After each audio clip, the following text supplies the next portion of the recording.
Hello tout le monde, bienvenue dans un nouvel épisode de Conscious Love. Aujourd'hui on est le 13 février et on a envie de vous parler de la Saint-Valentin à la veille de la fête des amoureux. Alors ça y est, on est au mois de février et on entend parler partout de petits cœurs, de bijoux, de coffrets cadeaux et de dîners aux chandelles qui se préparent. Et je sais ce qu'on va encore nous demander, Heidi, c'est qu'est-ce que vous faites pour la Saint-Valentin ? Et là je vais dire rien de spécial et je vais voir dans le regard des gens que ça en dit long sur ce qu'ils pensent sur notre couple et qu'ils vont se dire « Ouh là là, ça va pas très bien dans leur couple ». Alors, est-ce que c'est vraiment le reflet d'une relation épanouie de fêter la Saint-Valentin ? C'est ce dont on va parler aujourd'hui. Exactement. Et de mon côté, franchement, Delphine, tu me connais bien et je ne fête pas la Saint-Valentin le 14 février. Premièrement, parce qu'en Colombie, on célèbre plutôt l'amour et l'amitié, et c'est pendant tous les mois de septembre. Et donc, pour moi, la fête de Saint-Valentin n'est pas ancrée dans mes pensées ni dans mes origines. Et surtout parce que, il faut être franc, la fête de Saint-Valentin, c'est idéalisé et ne reflète pas du tout la réalité de l'amour, je trouve. Aujourd'hui, en fait, on a juste envie de vous partager pourquoi nous, on ne célèbre pas la Saint-Valentin, ce que ça dit de notre vision de l'amour, et aussi pourquoi, si tu es en couple et que tu ne fêtes pas la Saint-Valentin, ce n'est pas un drame. Pour commencer, est-ce que tu connais les origines de la Saint-Valentin, Heidi ? Pas vraiment, à part que c'est censé être la fête des amoureux. Alors, les origines sont assez floues. Certains pensent qu'elles remontent au Lupercal, une fête païenne romaine célébrée vers la mi-février, qui était dédiée à la fertilité, mais avec des rites un peu bizarres, pas forcément très romantiques. Et d'autres associent la Saint-Valentin à un prêtre chrétien du IIIe siècle qui aurait été martyrisé pour avoir célébré des mariages en cachette.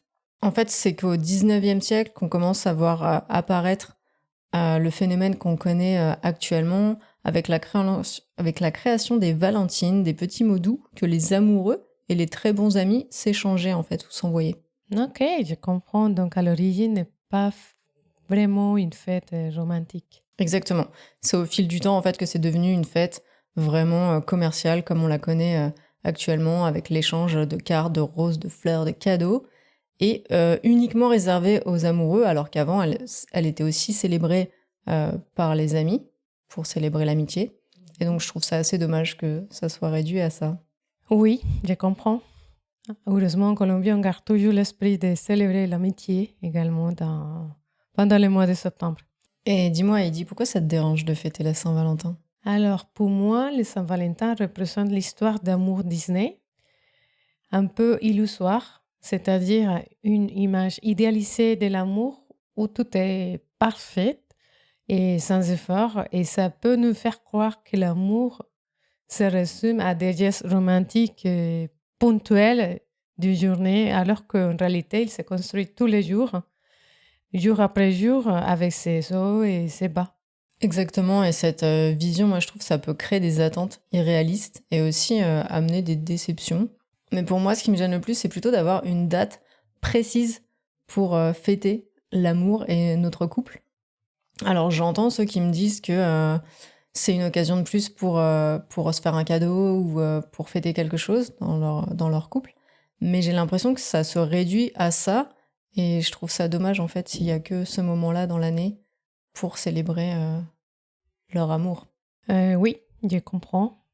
Et il y a cette idée que l'amour aurait besoin d'une date officielle pour s'exprimer.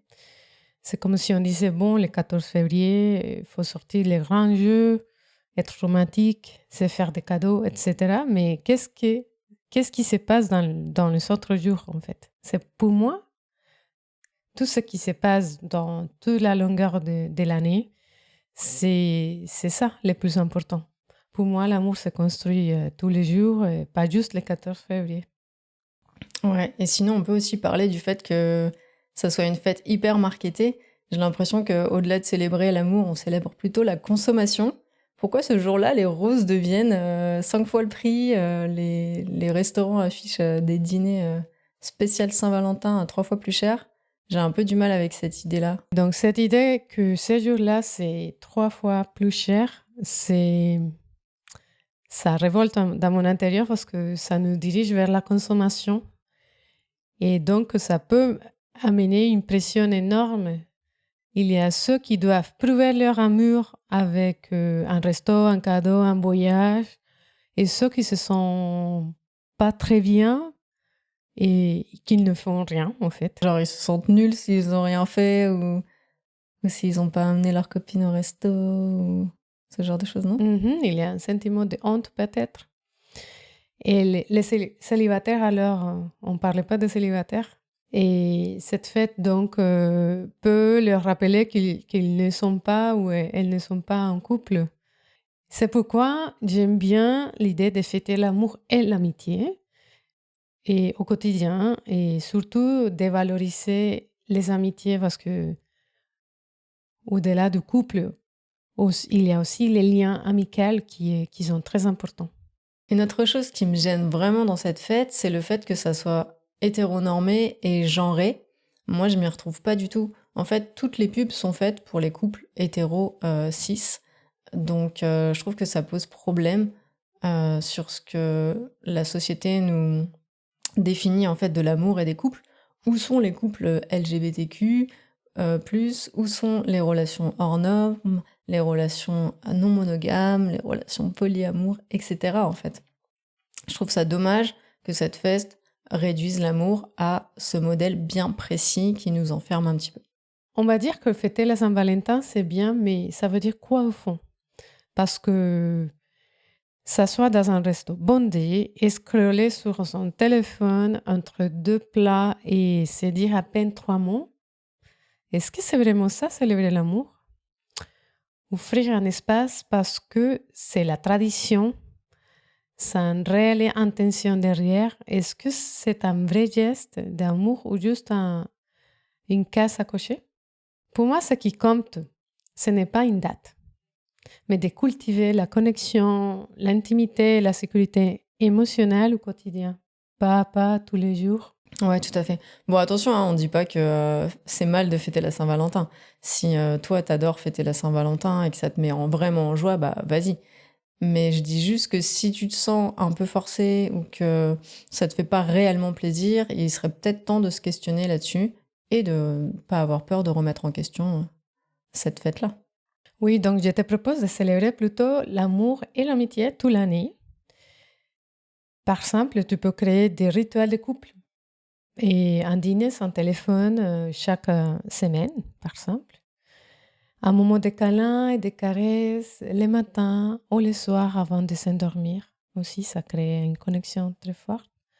Et pour l'amitié, c'est faire un week-end entre copines et dans lequel on partage, on se ouvre, on partage notre vulnérabilité, nos joies, nos peurs. Ouais, tout à fait, exprimer son amour au quotidien dans les petites attentions, en fait. Je pense que ça a plus d'impact qu'une grosse fête unique dans l'année, quoi. Pouvoir faire des petites attentions au quotidien, laisser des petits mots d'amour, je sais pas, préparer un petit plat, un regard, un câlin, un mot doux, n'importe quoi. Mais quelque chose qui va s'exprimer de façon durable dans votre couple et dans votre quotidien. En conclusion, chez nous, on célèbre l'amour et l'amitié au quotidien, pas juste parce que le calendrier nous dit de le faire ou de suivre une norme. L'important est de vivre l'amour de manière authentique, de manière saine, chaque jour, sans se laisser dicter par des traditions ou des attentes sociales. Ouais, et surtout, on est très curieuse de savoir ce que vous pensez sur cette fête. Donc, n'hésitez pas à nous faire vos retours sur Instagram ou sur notre newsletter. On a vraiment envie de savoir ce que vous en pensez de cette fête de Saint-Valentin. Oui, dis-nous si vous êtes d'accord ou pas d'accord avec cette vision. C'est tout à fait légitime. Et on se retrouve la semaine prochaine pour un nouvel épisode. À bientôt. À bientôt!